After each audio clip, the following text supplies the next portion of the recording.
اعوذ باللہ من الشیطان الرجیم بسم اللہ الرحمن الرحیم نحمده ونصلی ونسلم علی رسولہ النبی الکریم اما بعد فاعوذ باللہ من الشیطان الرجیم بسم اللہ الرحمن الرحیم اللہم صلی علی سیدنا و مولانا محمد وعلی آلہ وصحبہ وبارک وسلم۔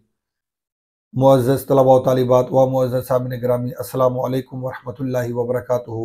ہمارا یہ سلسلہ ہے سلسلہ تفہیم اشعار پر مشتمل، جس میں ہم مختلف بزرگان دین کا فارسی کلام آپ کے لیے لے کے حاضر ہوتے ہیں اور اس کا ترجمہ اور مختصر وضاحت پیش کرتے ہیں۔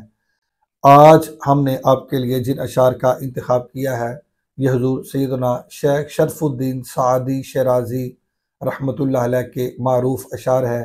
ان اشعار میں حضور سیدنا شیخ شرف الدین سعدی شیرازی رحمۃ اللہ علیہ نے ایک عام درویش یعنی اللہ کے فقیر اور ایک بادشاہ کے درمیان جو فرق ہے اس فرق کو بیان فرمایا ہے۔ تو چلتے ہیں بلا تاخیر آج کے اشعار کی طرف۔ حضور سیدنا شیخ شرف الدین سعدی شیرازی رحمۃ اللہ علیہ فرماتے ہیں: نیم نانے گر خورد مرد خدا، بزل درویشا کند نیم دیگر، ہفت اقلیم کے گیرد پادشاہ، ہم چنا در بند اقلیم دیگر۔ حضرت سیدنا شیخ شرف الدین سعدی شیرازی رحمۃ اللہ علیہ فرماتے ہیں کہ ایک مرد خدا یعنی اللہ والا اگر آدھی روٹی کھاتا ہے تو وہ دوسری آدھی روٹی دوسرے فقیروں کے لیے چھوڑ دیتا ہے۔ ایک مرد خدا اللہ والا اللہ کا فقیر ایک آدھی روٹی کھاتا ہے تو وہ دوسری آدھی اپنے دوسرے بھائیوں کے لیے دوسرے فقیروں کے لیے وہ چھوڑ دیتا ہے۔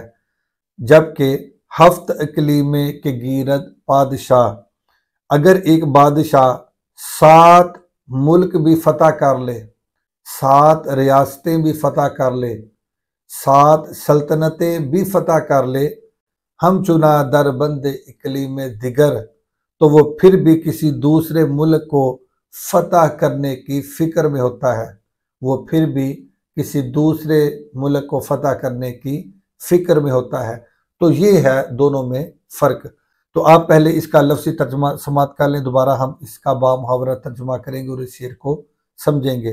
نیم کہتے ہیں نصف کو، نیم کا معنی نصف یا آدھا۔ نان کہتے ہیں روٹی کو، نان کا معنی روٹی۔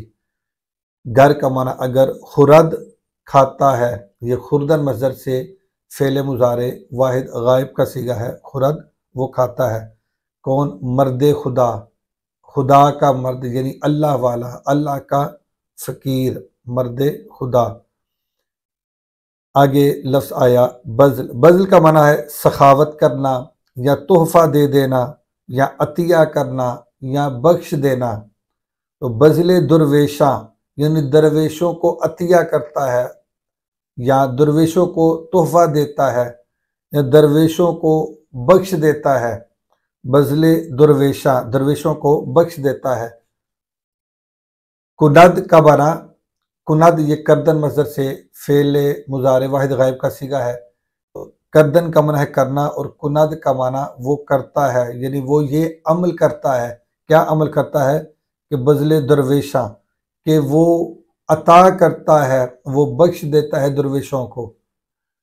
نیم دیگر، نیم دیگر دوسرا آدھا یعنی دوسرا آدھا حصہ، یعنی اگر کسی فقیر کو، کسی اللہ والے کو، کسی اللہ کے فقیر بندے کو اگر ایک روٹی ملتی ہے تو وہ آدھی خود کھاتا ہے اور دوسری آدھی، نیم دیگر دوسری آدھی یعنی دوسرا آدھا حصہ، دوسرا نصف حصہ وہ دوسرے درویشوں کو عطا کر دیتا ہے، ان کو بخش دیتا ہے، ان کو تحفہ دے دیتا ہے، ان کو عطیہ کر دیتا ہے، تو یا ان پر سخاوت کر دیتا ہے، وہ دوسرے آدھے حصے کی وہ سخاوت کر دیتا ہے۔